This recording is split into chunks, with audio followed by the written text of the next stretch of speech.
The Tokyo 2025 World Championships, the final night of competition, the rain pouring under the bright track lights, and we saw history being made. After the U.S. men's 4x400 meter team almost did not qualify for this final, a completely new quartet took the field, anchored by 400 meter hurdles champion Rai Benjamin. However, while the U.S. is always a country that has some of the best sprinting talent and best relay teams out there, the men's 4x400 meter relay is a place where the rest of the world has produced a lot of sprinting talent as well. And one of those countries is Botswana, with a relatively small population that is smaller than some U.S. metro areas, but with three of the best 400 meter runners in the world, including not only the 400 meter world champion, but three men from the 400 meter final with world rankings of 6, 12, and 24. On paper, especially when you consider the condition of all these men racing the 400 meter final, Botswana had an amazing team, but the U.S. had not only four completely new runners for this final,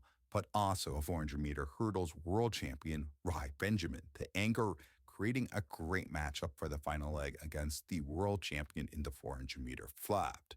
The thing is, 400 meter hurdlers are fast, but how fast are they compared to 400 meter flat athletes? It's interesting because the events are related. You have to be fast to run the 400 meter hurdles. It is a sprint race after all, but obviously the 400 meter with hurdles isn't as fast as the 400 meters without them. And you have to train for the hurdles and have great technique over those hurdles, which is something that requires practice as well. The 400 meter flat does have some technique to it, but it's not something more technical like going over hurdles. It's always interesting to see how fast athletes over hurdles are without hurdles, and really just athletes in general. I mean, so many athletes out there have so much pure speed and athleticism. After all, they are world championship athletes.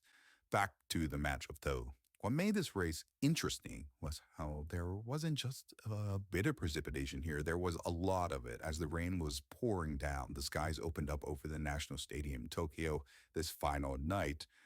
And this was the stadium that held the Olympics in 2021. And accordingly, it's made up of seats in a way that makes it always seem like a crowd is there. Honestly, something that's really cool and a unique sort of backdrop with these seats that are different colors. Added in the downpour, and this race was cinema. Sure, a record-breaking time was probably off the table, but a race for the ages was something that still had a lot of potential, and here it really delivered.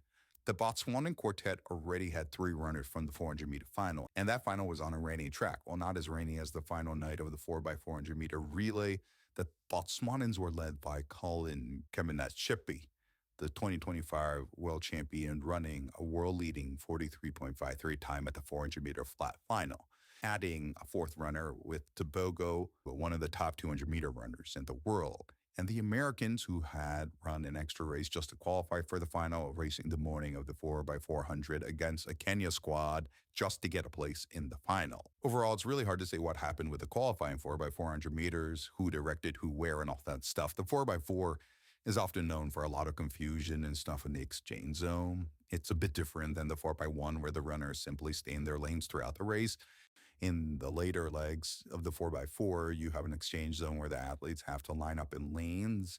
But then in the leg, you can run in lane one, which oftentimes creates things, especially when you're in a lot of fatigue at the end of a 400 meter race.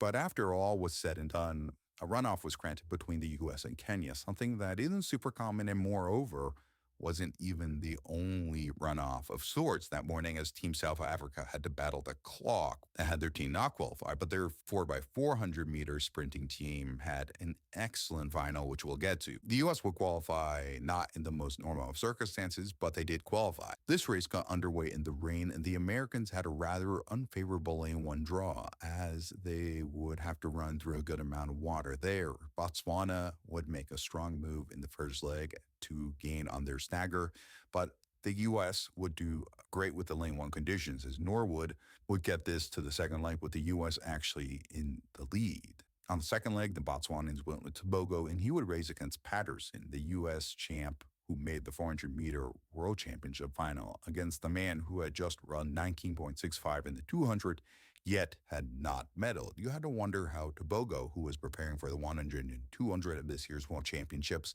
would fare over the longer sprint distance, especially since he had to go with a man who was training for the 400 meters.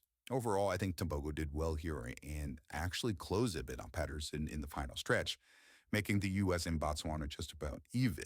And on the third leg, Botswana tried to take control of this race with Nduri, the 400-meter world championship bronze medalist, looking to pass the U.S. Cray would run a great leg here, actually holding off the Botswana in charge early and securing a lead for the final anchor.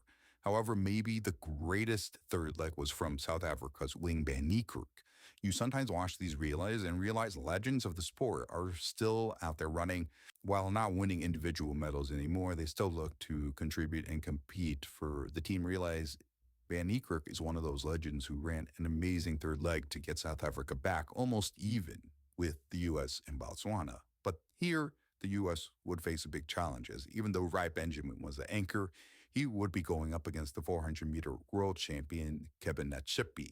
And the Botswan ran smart here, not attempting to pass, but rather following behind. Benjamin likely knew this was going to be a challenge in the final part of the race. And honestly, I thought he ran very well to hold off that challenge. But with another great 400-meter runner there with Nene, it would be Botswana that would find an extra gear to close to the line, with South Africa nearly completing an amazing rally to win, as they would finish third and the U.S. taking the silver. What a race, and also what a celebration. Overall, the world has a lot of talent in sprinting right now. While the US is probably still always going to be up there, it's a country that has produced a lot of great sprinting talent. It won 3 out of the 4 relays at this year's World Championships in Tokyo. You still like to see other countries also starting to produce amazing performances and powerhouse teams. It's how athletics pushes teams in a good way to go faster and faster.